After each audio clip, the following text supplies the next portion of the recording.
ಐತಿಹಾಸಿಕ ರಾಮ ಮಂದಿರದ ಆವರಣದಲ್ಲಿ 8 ದೇವತೆಗಳ ಮೂರ್ತಿಯ ಪ್ರಾಣ ಪ್ರತಿಷ್ಠಾಪನೆಯ ಕಾರ್ಯಕ್ರಮವು ಇಂದಿನಿಂದ ಶುರುವಾಗಲಿದ್ದು ಜೂನ್ 5ರವರೆಗೂ ನಡೆಯಲಿದೆ.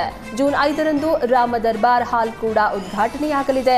ಈ ಬಗ್ಗೆ ಶ್ರೀರಾಮ ಜನ್ಮಭೂಮಿ ತೀರ್ಥಕ್ಷೇತ್ರ ಟ್ರಸ್ಟ್ನ ಪ್ರಧಾನ ಕಾರ್ಯದರ್ಶಿ ಚಂಪತ್ ರಾಯ್ ಮಾಹಿತಿಯನ್ನ ನೀಡಿದ್ದು, ಜೂನ್ 5ರಂದು ಬೆಳಗ್ಗೆ 11:25ಕ್ಕೆ ಪ್ರಾಣ ಪ್ರತಿಷ್ಠಾಪನೆ ಸಂಪನ್ನವಾಗಲಿದೆ.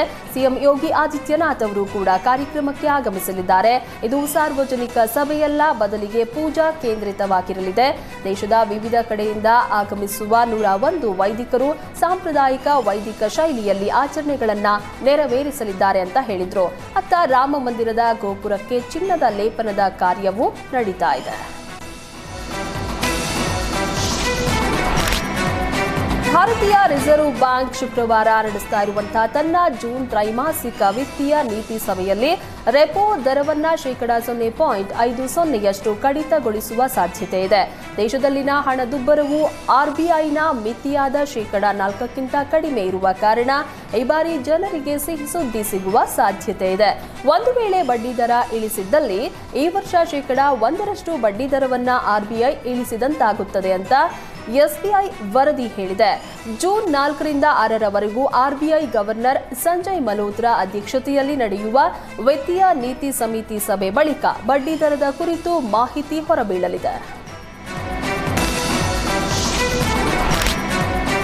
ಭಾರತ ಮತ್ತು ಕೆನಡಾ ನಡುವಿನ ಸಂಬಂಧ ಹದಗೆಟ್ಟಿರುವ ನಡುವೆಯೇ ಪ್ರಧಾನಿ ಮೋದಿ ಕೆನಡಾದಲ್ಲಿ ಈ ವರ್ಷ ನಡೆಯಲಿರುವ G7 ಶೃಂಗಸಭೆಗೆ ಗೈರಾಗುವ ಸಾಧ್ಯತೆ ಇದೆ.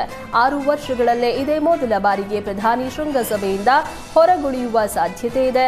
ಇದೇ ತಿಂಗಳ 15ರಿಂದ 17ರ ತನಕ ಕೆನಡಾದ ಆತಿಥ್ಯದಲ್ಲಿ ಶೃಂಗಸಭೆ ನಡೆಯಲಿದೆ. France, Germany, Italy, Britain, Japan, America ಮತ್ತು ಕೆನಡಾ ಸದಸ್ಯತ್ವ ಹೊಂದಿರುವ G7 ರಾಷ್ಟ್ರಗಳ ಈ ಶೃಂಗಸಭೆಯಲ್ಲಿ ಯುರೋಪ್ ಒಕ್ಕೂಟ, ಐಎಂಎಫ್, ವಿಶ್ವ ಬ್ಯಾಂಕ್, ವಿಶ್ವಸಂಸ್ಥೆ ಕೂಡ ಭಾಗಿಯಾಗಲಿದೆ. ಈಗಾಗಲೇ ದಕ್ಷಿಣ ಆಫ್ರಿಕಾ, ಉಕ್ರೇನ್ ಮತ್ತು ಆಸ್ಟ್ರೇಲಿಯಾ ದೇಶಗಳು ಕೆನಡಾದಿಂದ ಆಹ್ವಾನವನ್ನ ಸ್ವೀಕರಿಸಿವೆ. ಆದರೆ ಭಾರತ ಇದುವರೆಗೂ ಯಾವುದೇ ಅಧಿಕೃತ ಪ್ರತಿಕ್ರಿಯೆ ನೀಡಿಲ್ಲ.